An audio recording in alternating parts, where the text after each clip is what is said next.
परमेश्वर का हम धन्यवाद करते हैं कि परमेश्वर ने मुझे एक बार फिर से ये मौका दिया है कि मैं यूट्यूब के माध्यम से आपके साथ परमेश्वर के वचन को मैं बांट सकूं। परमेश्वर का धन्यवाद कि आपने पहले भी बहुत बार जब इन वचनों को सुना है यूट्यूब पे तो आप आशीषित हुए हैं, और मेरा विश्वास है कि अब फिर से जब परमेश्वर के वचन को मैं लेके आपके सामने हूँ तो आप आशीषित होंगे। जैसे कि हम सब जानते हैं कि आज से हमारे मसीह समाज में चर्चों में 40 दिन के उपवास शुरू हुए हैं, और बहुत सारे लोग बहुत ज़्यादा इन दिनों को बड़ी गंभीरता से लेते हैं, उपवास करते हैं, 40 दिन के रोज़े रखते हैं। और मैं चाहता हूं कि इन दिनों रोज़ 40 दिन तक मैं परमेश्वर का वचन आपके लिए आपके सामने लेके आऊं, और मैं आपको उत्साहित करूं इस बात के लिए कि आप प्रार्थना को अपने जीवन में जब इतना महत्व दे रहे हैं तो हम इस बात को देख सकें कि वो प्रार्थना का जो बड़ा गंभीर और बहुमूल्य समय है, इस समय में आप क्या कुछ कर सकते हैं और कैसे आप परमेश्वर के ऊपर पूरी तरीके से आप निर्भर होकर अपने जीवन को सौंप सकते हैं। आज इस समय में मैं आपके साथ परमेश्वर के वचन को बांटना चाहता हूँ। भजन संहिता 142 में से उसके पहले 4 वचन। जब हम भजन संहिता 142 और उसके पहले 4 वचन को हम पढ़ते हैं तो इसके अंदर हमें पढ़ने के लिए मिलता है कि प्रार्थना जब एक इंसान करता है तो वो प्रार्थना का समय उसके लिए कितना महत्वपूर्ण है कि वो क्या कुछ कर सकता है इस प्रार्थना के वक्त में जो परमेश्वर के द्वारा उसे मिला है। हम इन 4 वचनों के ऊपर मनन करेंगे और उसको हम बहुत ही अच्छे तरीके से सरलता से समझने की कोशिश करेंगे कि मैं किस तरीके से प्रार्थना कर सकता हूँ और प्रार्थना का समय मेरे लिए क्या है। हम लोग सबसे पहले जब भजन संहिता 142 का पहला वचन पढ़ते हैं तो इसमें लिखा है, मैं यहोवा की दुहाई देता, मैं यहोवा से गिड़गिड़ाता हूँ। ये प्रभु के दास जिसने इस भजन को लिखा, उसने अपने जीवन में जब अपने आप को बहुत सारे संकट में और परेशानियों में पड़ा हुआ देखा, उसने देखा कि मैं घिरा हुआ हूँ बहुत सारी समस्याओं से, तो उसने एक ही चीज़ का सहारा लिया, एक ही बात का सहारा लिया, और वो लिया उसने प्रार्थना का सहारा। उसने प्रार्थना करी है और उसकी प्रार्थना का जो तरीका है उसने यूं करा है, दुहाई देता हूँ मैं परमेश्वर की, और लिखा मैं यहोवा से गिड़गिड़ाता हूँ। ये 2 शब्द बड़े महत्वपूर्ण हैं प्रार्थना के लिए कि जब आप अपने आप को बहुत परेशान देखें, जब आप अपने आप को बहुत मुश्किलों में घिरा हुआ देखें, संकट में पड़ा हुआ देखें, तो आप प्रार्थना कीजिए, और आपकी प्रार्थना ऐसी हो कि आप दुहाई दे रहे हैं।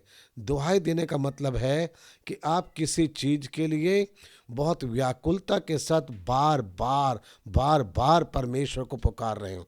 दुहाई देना इसी बात को दर्शाता है कि आप बार बार किसी बात को लेके परमेश्वर के सामने जा रहे हैं, बार बार जा रहे हैं ताकि परमेश्वर आपकी ओर ध्यान दें।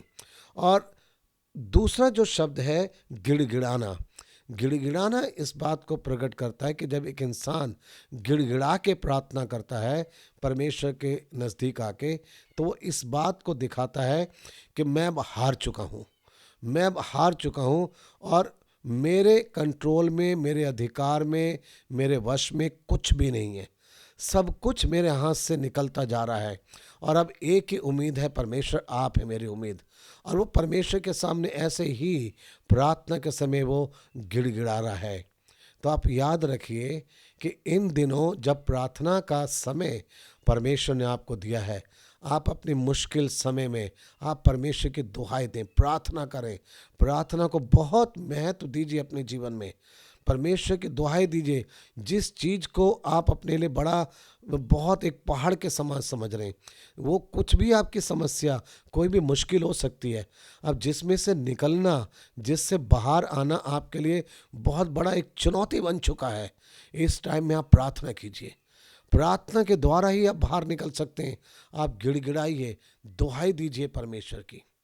दूसरी चीज़ हमें ध्यान रखना है कि ये प्रार्थना का जो समय परमेश्वर ने आपको दिया है, ये एक और है इस प्रार्थना के समय में जो आप बात करते हैं, और वह है जब हम दूसरा वचन पढ़ेंगे।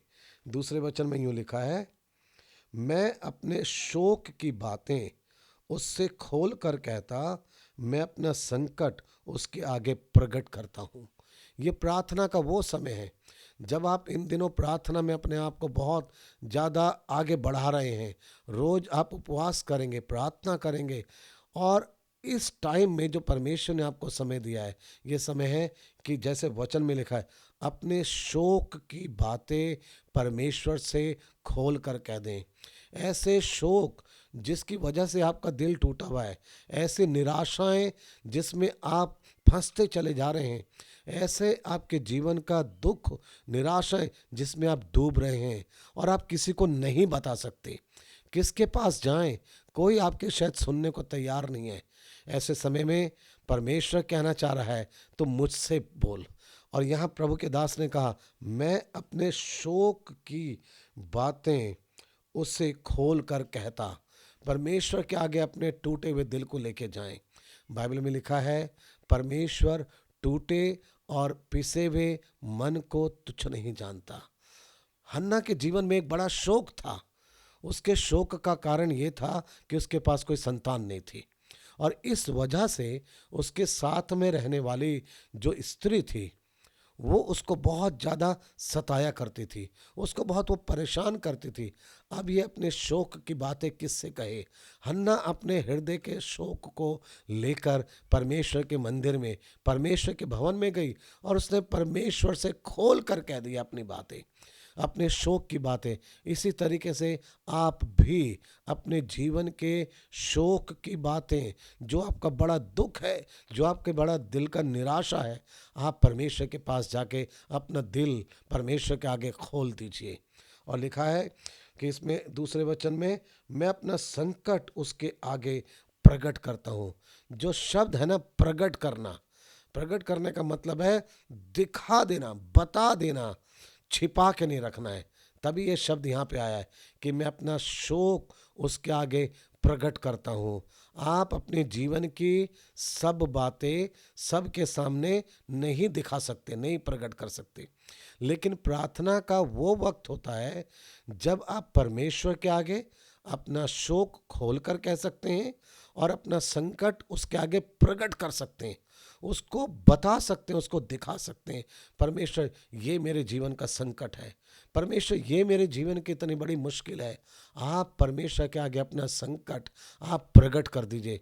छिपाने की ज़रूरत नहीं है।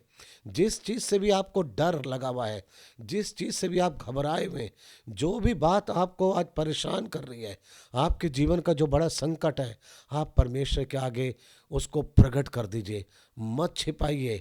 आप इंसान से छिपा सकते हैं, शायद आप अपने किसी लोगों से नहीं बता सकते कि आपका क्या बड़ा संकट है, पर आप परमेश्वर के आगे अपना शोक खोल सकते हैं, अपना मन खोल सकते हैं और अपना संकट उसके आगे प्रकट कर सकते हैं। कितना ही सुंदर वचन है कि प्रार्थना का समय मेरे लिए वो है जब मैं उसकी दुहाई दे सकता हूँ, जब मैं गिड़गिड़ा सकता हूँ, जब मैं उसके आगे अपना शोक प्रकट कर सकता हूँ, जब मैं अपना संकट प्रकट कर सकता हूँ। तीसरी एक और चीज़ हम देखते हैं, जब ये अपनी बातें कर रहा है कि मैं प्रार्थना कर रहा हूँ, मैं दुहाई दे रहा हूँ, मैं गिड़गिड़ा रहा हूँ, मैं शोक परमेश्वर को बता रहा हूँ, मैं संकट बता रहा हूँ, ठीक इसी टाइम में वो एक बात और महसूस कर रहा है अपने जीवन में। हम पढ़ेंगे चौथा वचन, जो अपने जीवन में एक और चीज़ महसूस कर रहा है। प्रभु का दास, यहाँ लिखा है चौथे वचन के अंदर, मैंने दाहिनी ओर देखा परंतु कोई मुझे नहीं देखता, मेरे लिए शरण कहीं नहीं रही, ना मुझको कोई पूछता है। ये वचन जब हम पढ़ते हैं, यद्यपि वो प्रार्थना कर रहा है, लेकिन एक पल को उसने इस बात को भी महसूस करा कि अब वो बड़ा अकेला पड़ चुका है। कोई उसके साथ नहीं है, उसका साथ देने के लिए कोई नहीं है। वो अपने आप को बहुत ही अकेला महसूस कर रहा है। और आज ऐसे बहुत सारे लोग हैं जो किसी संकट में पड़े हुए हैं, जो किसी निराशा में है, किसी दुख में है, किसी बीमारी में है, किसी परेशानी में है, और वो ऐसे ही अपने आप को महसूस कर रहे हैं कि कोई उनको पूछता नहीं, कोई उनकी तरफ ध्यान नहीं देता, उनके लिए शरण कहीं पे भी नहीं रही है, कहीं पे भी शरण नहीं है। ऐसा महसूस बहुत लोग कर सकते हैं। कैसा यहाँ पे नज़र आ रहा है, वचन में लिखा है, मैंने दाहिनी ओर देखा, मुझे कोई नहीं पूछता, मेरे लिए शरण कहीं पे भी नहीं रही। हाँ, ऐसा हो सकता है शायद आज वचन सुनने वाले जो आप लोग हैं, आप में से कई लोग ऐसे ही महसूस कर रहे हो अपने आप में कि आप तो अकेले हो गए, कोई आपका साथ देने वाला नहीं, कोई आपकी ओर ध्यान नहीं देता है। ये बिल्कुल सच है। कई बार हम अपने आप को बिल्कुल अकेला पाते हैं, किसी को हमारी परवाह नहीं है। शायद आप जिनके साथ रहते हैं, जिनके साथ आप काम करते हैं, शायद उनको भी आपके कुछ भी चिंता नहीं है, कोई फिक्र नहीं, और कोई आपकी ओर ध्यान नहीं देता है। ऐसा महसूस जब आप करते हैं और आपको लगता है अब तो आपके लिए शरण कहीं पे भी नहीं रही है, और जब इस तरीके से आप देखते हैं तो आपका दिल और टूट जाता है। जब आप इस तरीके से अपने आप को अकेला पाते हैं तो आप और ज़्यादा परेशान हो जाते हैं। भले ही आप प्रार्थना कर रहे हैं, भले ही आप बहुत गिड़गिड़ा रहे हैं, लेकिन मनुष्य होने के नाते कई बार आप अपने आप को संकट में बिल्कुल अकेला पाते हैं। बहुत अकेलापन जब हमें लगता है तो हमारा दिल और टूट जाता है। परंतु मैं चौथी बात से आपको बहुत उत्साहित करना चाहता हूँ। हम पढ़ेंगे तीसरा वचन। तीसरे वचन में इस तरीके से लिखा है, जब मेरी आत्मा मेरे भीतर से व्याकुल हो रही थी, तब तुम मेरी दशा को जानता था। जिस रास्ते से मैं जाने वाला था, उसी में उन्होंने मेरे लिए फंदा लगाया है। यहाँ पे एक शब्द आया है तीसरे वचन में, उसने कहा कि जब मैं मुश्किल में था, जब मैं बहुत परेशानी में था, जब मैं भीतर से बहुत व्याकुल था, तो इसमें लिखा है तब तू मेरी दशा को जानता था। मैं आपको उत्साहित करना चाहता हूँ। आप किस रास्ते से चल रहे हैं, लोग आपके लिए क्या कर रहे हैं, आप कितने निराश हैं, आपकी कितनी परेशानी है, आपके ऊपर कितनी मुश्किल आपको आ रखी है, कोई जाने या ना जाने, बाइबल में लिखा है परमेश्वर सब जानता है। कितनी सुंदर ये बात है ना। कई बार आपको लगता है कि जिस मुश्किल से मैं निकल रहा हूँ, जो मुझे भुगतना पड़ रहा है, ये तो कोई जानता नहीं है ना, किसी को मेरी मुश्किल का नहीं पता है। लेकिन आप याद रखिए, परमेश्वर सब कुछ जानता है। और अगर परमेश्वर सब कुछ जानता है तो वह आज आपसे यही कहना चाहता है, मेरे बेटे, मेरी बेटी, तो चिंता मत कर, मैं तेरे साथ हूँ और मैं तुझे निकालूंगा।